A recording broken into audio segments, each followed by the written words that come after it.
नमस्कार।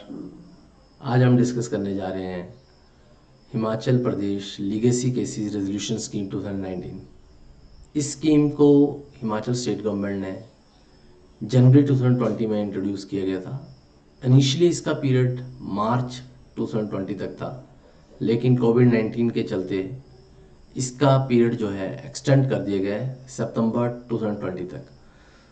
इस स्कीम के बारे में जानते हैं। बहुत अच्छी स्कीम है जिसमें कि जो पुराने लीगेसी केसेस हैं वैट के और स्टेट टैक्सेशंस के, उन सारों को वन टाइम सेटलमेंट स्कीम का ऑप्शन दिया गया है। तो अगर आपका भी किसी भी तरह का कोई पुराने डिस्प्यूट्स पेंडिंग हो तो इस स्कीम के माध्यम से बेनिफिट लीजिए और इसमें अपनी एप्लीकेशन ज़रूर फाइल कीजिए। तो स्कीम को हम डिस्कस करते हैं। स्कीम में कुछ डेफिनेशंस दी गई हैं, उनको डिफाइन किया गया है। जैसे अगर हम देखें तो एडिशनल डिमांड का मतलब है किसी भी तरह का टैक्स पेनल्टी इंटरेस्ट जो कि असेसिंग अथॉरिटी ने डिटरमिन किया है और जिस फाइनेंशियल ईयर की हम बात कर रहे हैं, जिसके लिए हम डिक्लेरेशन फाइल करने जा रहे हैं, उसके लिए वो पेंडिंग है, तो उसे एडिशनल डिमांड कहा जाएगा। असेसिंग अथॉरिटी का मतलब यहाँ पे है कोई भी ऑफिसर जो कि ये सबस्यूम्ड एनेक्टमेंट्स में, जो अभी हमारा जीएसटी लॉ बन गया है उसमें जो ऑफिसर्स हैं उनको डिफाइन किया गया है।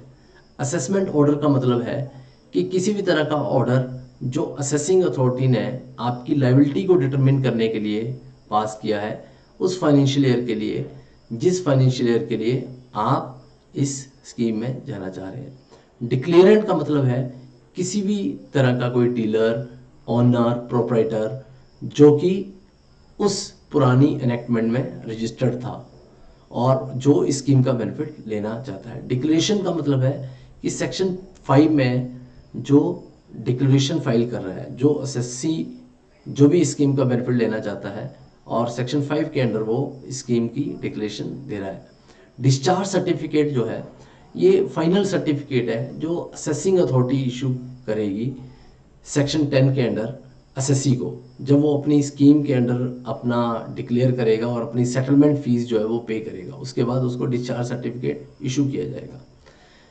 पेंडिंग असेसमेंट का मतलब क्या है कि जो आपकी टैक्स लायबिलिटी उस फाइनेंशियल ईयर के लिए, जिस फाइनेंशियल ईयर के आप स्कीम के लिए जा रहे हो, वो पेंडिंग है और जो टैक्स लायबिलिटी आपकी डिटरमिन की गई थी असेसिंग अथॉरिटी ने और जो अभी पेंडिंग है, जिसकी अभी फाइनल असेसमेंट नहीं हुई है। स्टैट्यूटरी फॉर्म्स का मतलब है कि सेंट्रल सेल्स टैक्स एक्ट में जो हमें फॉर्म सी लेना पड़ता था, फॉर्म एफ लेना पड़ता था, फॉर्म एच लेना पड़ता है, E1 E2 ये सारे। और अगर हम HP वैल्यू एडिड टैक्स की बात करें तो यहाँ पे फॉर्म डी और फॉर्म ND जो लेना पड़ते थे। किस किस को स्कीम का बेनिफिट है, कौन कौन इस स्कीम में जा सकता है? तो किसी भी डिक्लेरेंट की कोई भी एडिशनल डिमांड है, किसी भी तरह की एडिशनल डिमांड है जो कि पेंडिंग है अभी डिपार्टमेंट के पास रिकवरी के लिए फाइनेंशियल ईयर से रिलेटेड, और जिसकी की असेसमेंट अभी होनी है या हो गई है। पहले केस में वो केसेस है जहाँ पे असेसमेंट हो गई है लेकिन उसकी अभी डिमांड पेंडिंग है।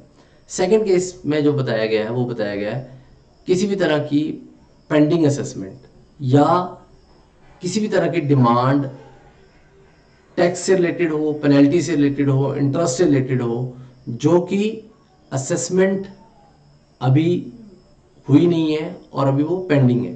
तो दोनों केसेस में जहाँ पे आपकी असेसिंग अथॉरिटी ने आपका टैक्स ड्यू जो है वो डिफाइन कर दिया है, वहाँ पे भी जा सकते हो, और जहाँ पे आपकी असेसमेंट पेंडिंग है वहाँ पे भी आप इस स्कीम का बेनिफिट ले सकते हो। इस स्कीम का बेनिफिट लेने के लिए आपको सेक्शन 5 में जो डिक्लेरेशन का फॉर्मेट है उस फॉर्मेट में आपको डिक्लेरेशन देनी है। साथ में आपको जो आपकी सेटलमेंट फीस बनती है वो सेटलमेंट फीस आपको सबमिट करनी है। इस स्कीम को जो स्कीम में लिखा गया है कि 1 साल तक और एक्सटेंड किया जा सकता है अगर गवर्नमेंट को लगता है तो।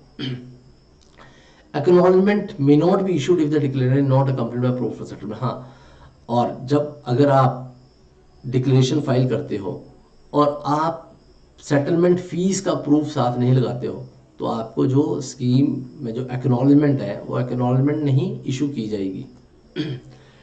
कौन कौन डिक्लेरेंट जो है वो स्कीम का बेनिफिट नहीं ले सकते हैं, तो उसमें पहली कैटेगरी में जो बताया गया है, अगर आपने किसी भी अपीलेंट फोरम पे अपील फाइल की है और जिस दिन आप इस डिक्लेरेशन में अपनी एप्लीकेशन सबमिट करने जा रहे हैं उस दिन या उस दिन से पहले तक आपने वो विड्रॉ नहीं की है, तो आप इस स्कीम को ऑप्ट नहीं कर सकते।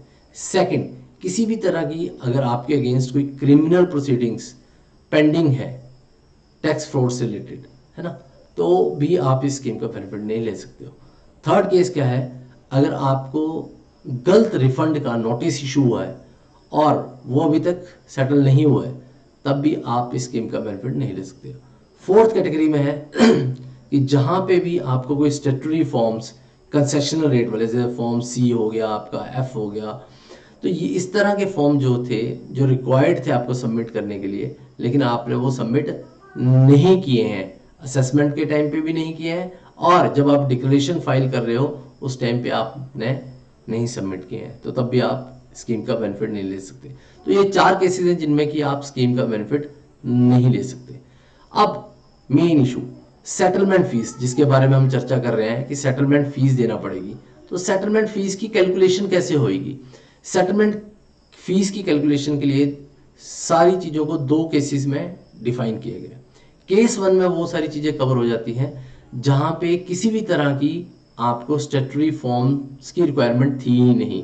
आप ऐसे ट्रेडर थे कि जिसको कोई स्टेटरी फॉर्म सी, एफ, E1, E2 ये लेने की जरूरत नहीं थी, या अगर आपको जरूरत थी तो आपने वो स्टेटरी फॉर्म्स जो है वो सबमिट कर दिए थे असेसमेंट के टाइम पे, या जब आप डिक्लेरेशन फाइल कर रहे हो उस टाइम पे आपने सबमिट कर दिए हैं।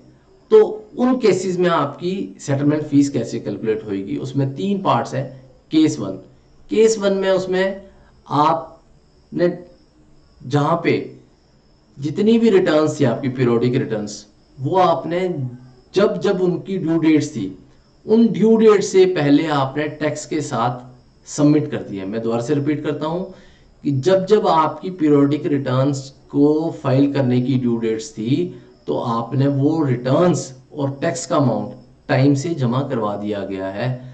तो उस केस में आपको किसी भी तरह की सेटलमेंट फीस देने की जरूरत नहीं है। मतलब अगर आप एक ऑनेस्ट टैक्स पेयर हो, टाइमली आपने सारे अपने कंप्लायंसेस किए हैं, तो इस स्कीम में आप बिना किसी फीस के आप अपनी एप्लीकेशन फाइल कर सकते हो।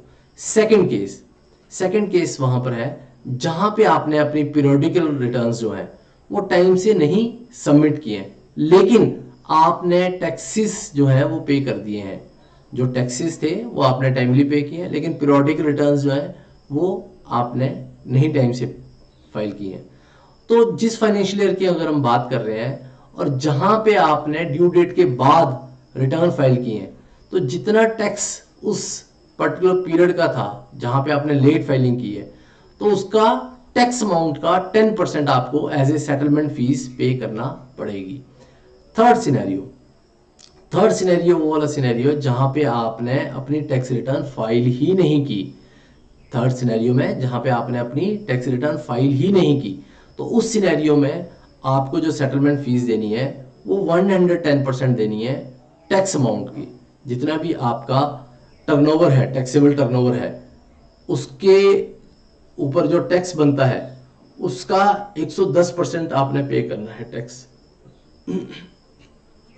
केस टू में वो सारे केसेस कवर होंगे जहां पे स्टेटरी फॉर्म्स आपको प्रोड्यूस करना जरूरी थे और आपने वो स्टेटरी फॉर्म्स नहीं प्रोड्यूस किए हैं। ना तो आपने असेसमेंट के टाइम पे प्रोड्यूस किए हैं और ना आपने स्कीम के अंदर जब डिक्लेरेशन फाइल कर रहे थे तब आपने साथ में किए, और टैक्स ड्यूज पे कर दिए आपने, तो सेटलमेंट फीस कैसे कैलकुलेट होगी? यहां पे 2 केसेस हैं आगे फर्दर। यहाँ पे एक है 100% of the tax paid against the turnover, जितना आपने टैक्स पे कर दिया है ना। स्कीम केस 2 में हमने ये समझा कि जहां पे आपको स्टेटरी फॉर्म देने की जरूरत थी, लेकिन वो स्टेटरी फॉर्म ना तो आपने असेसमेंट के समय पे दिए, ना आपने स्कीम में डिक्लेरेशन फाइल करते समय लगाए साथ में, लेकिन आपने टैक्सेस अपने पे कर दिए। तो यहाँ पे कहता है कि जितना आपने टैक्स पे किया है उसका 100% जो है tax paid against the turnover of the transaction involve in such forms as if such forms were available. तो ये डिपार्टमेंट ये मान लेगा कि आपने जो फॉर्म्स है वो प्रिज्यूम कर लेगा कि दे दिए हैं, तो जितना आपने टैक्स पे किया है उतना ही आपको और एज ए सेटलमेंट फीस पे करना पड़ेगा जब आप एप्लीकेशन फाइल करोगे, या और 1% of the value of the turnover of the transaction, जितने की आपने टर्नओवर उस पर्टिकुलर फाइनेंशियल ईयर जिसके लिए आप डिक्लेरेशन फाइल कर रहे हो, जितनी आपने वहां पे टर्नओवर डिक्लेयर की है उसका 1%। दोनों में से ए और बी दोनों में से जो हाईएस्ट होएगा वो आपको एज ए सेटलमेंट फीस देना पड़ेगा। अब रिस्ट्रिक्शन सेटलमेंट फीस के रिगार्डिंग क्या क्या रिस्ट्रिक्शंस है। सेटलमेंट फीस जो आप पे करोगे उसको as a input tax credit आप नहीं ले सकते, पहली बात। दूसरी बात, ये जो सेटलमेंट फीस अगर आप पे करोगे तो ये रिफंड नहीं होगी किसी भी सर्कमस्टांस में आपकी। थर्ड केस में अगर सब्स्यूम्ड एनेक्टमेंट जो आपका नया जीएसटी लॉ है या कहीं भी है, तो जो आपने यहाँ पे सेटलमेंट फीस पे कर रहे हो है ना पुराने एक्ट्स के रिगार्डिंग, तो उस फीस का आपको इनपुट नहीं मिलेगा फर्दर, या किसी भी पर्सन को वो एंटाइटल नहीं करता एज ए रेसिपिएंट कि वो आगे उसका इनपुट टैक्स क्रेडिट ले। इन शॉर्ट हम ये कह सकते हैं कि जो सेटलमेंट फीस अगर आप पे करोगे वो किसी भी तरह का इनपुट टैक्स क्रेडिट नहीं बनेगा। सेटलमेंट फीस पे करने के लिए, सेटलमेंट फीस पेमेंट जब आपने करनी है, सेक्शन 7 आपका स्कीम का ये कहता है कि अगर आपने किसी भी तरह का कोई भी प्री डिपॉजिट करा रखा है तो वो प्री डिपॉजिट का आपको इनपुट मिल जाएगा, या आपने किसी भी स्टेज के ऊपर अपीलेंट प्रोसीडिंग की किसी भी स्टेज के ऊपर आपने वॉलंटरली कुछ टैक्स पे कर दिया था, तो वो जो वॉलंटरली टैक्स पे किया है या प्री डिपॉजिट आपने कराया है उस टैक्स का आपको क्रेडिट मिल जाएगा। एग्जांपल से समझते हैं, जैसे सपोज कर लो आपकी सेटलमेंट फीस बनती है 100 रुपया, तो 100 रुपया अगर आपकी सेटलमेंट फीस बनी और आप ऑलरेडी 30 रुपीज जो है प्री डिपॉजिट करा चुके हो, तो अब आपकी लायबिलिटी क्या बनेगी 100 माइनस 30 इज इक्वल टू 70। तो अब आपको सिर्फ 70 रुपीज देना पड़ेंगे। अब एक केस और समझते हैं हम कि आपकी सेटलमेंट फीस बनती है 1 मिनट के लिए 100 रुपीज ही, लेकिन आप ऑलरेडी 110 रुपीज जो है वो प्री डिपॉजिट करा चुके हो, तो अब आपने 10 रुपीज जो एक्सेस में जमा कराए हैं, क्या ये 10 रुपीज का आपको रिफंड मिलेगा? नहीं। जो अगर आपने एक्सेस पेमेंट प्री डिपॉजिट करा रखा है उसको आपका रिफंड नहीं मिलेगा। Verification of declaration, designated committee जो है कोई भी डिक्लेरेशन सर्टिफिकेट जो इशू है उसको वेरीफाई करेगी और उसके बाद इशू करेगी, और उसके पास राइट है कि अगर वो सही नहीं है तो उसको रिजेक्ट भी कर सकती है। लेकिन रिजेक्शन से पहले जो डिक्लेरेंट है उसको एक अपॉर्चुनिटी दी जाएगी कि वो अपना पक्ष सामने रखे, और वो जो डिक्लेरेंट है वो अपॉर्चुनिटी के दौरान एक एडजस्टमेंट ले सकता है, लेकिन एक एडजस्टमेंट के बाद दोबारा एडजस्टमेंट नहीं मिलेगी। अब प्रिविलेजेस क्या है? डिस्चार्ज सर्टिफिकेट जिसको इशू हो गया उसको क्या क्या उसके बेनिफिट्स हैं।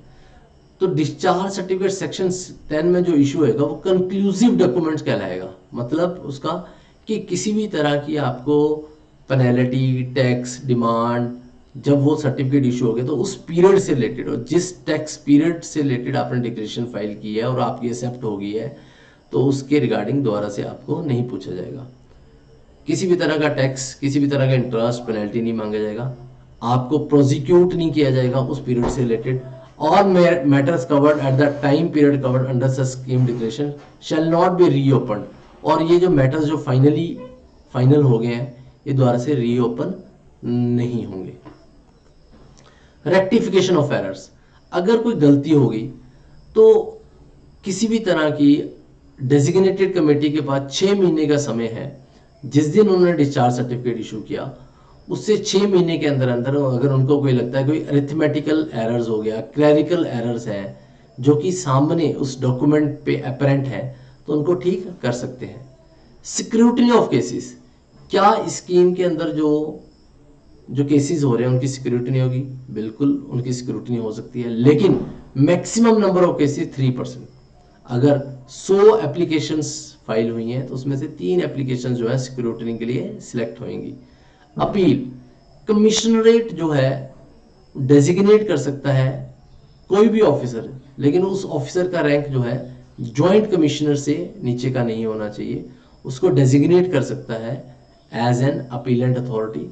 और एग्रीव्ड पार्टी जो है अपनी अपील फाइल कर सकती है प्रिस्क्राइब मैनर्स में 30 दिन के अंदर अंदर। 30 दिन कब से लेके जिस दिन वो कम्युनिकेशन हुआ उसको ऑर्डर, जो फाइनल ऑर्डर उसको रिसीव होगा, उसे 30 दिन के अंदर अंदर वो अपील में जा सकते हैं। लेकिन किसी कारणवश जो डिक्लेरेंट है वो अपील 30 दिन के अंदर नहीं कर पाया तो 30 दिन का उसे और एक्सटेंशन दिया जा सकता है। पावर ऑफ रिवीजन, क्या ये जो ऑर्डर है इनको रिवाइज किया जा सकता है? बिल्कुल, इसको कमिश्नर के पास पावर है कि कमिश्नर इसको जो भी ऑर्डर पास हुए हैं उनको एग्जामिन कर सकता है, उनको चेक कर सकता है। अगर कमिश्नर को ये लगता है कि सबॉर्डिनेट अथॉरिटी ने कहीं ना कहीं जो गलत कैलकुलेट किया है और रेवेन्यू का लॉस हो रहा है तो उस केस में उस चीज़ को वो रिवाइज कर सकता है। लेकिन यहाँ पे भी एक टाइम पीरियड है विद इन 1 ईयर्स। जिस दिन वो असेसमेंट ऑर्डर कम्युनिकेट होएगा उसके 1 साल के अंदर अंदर कमिश्नर उसको रिवाइज कर सकता है, provided it is in the favour of revenue. Thank you very much.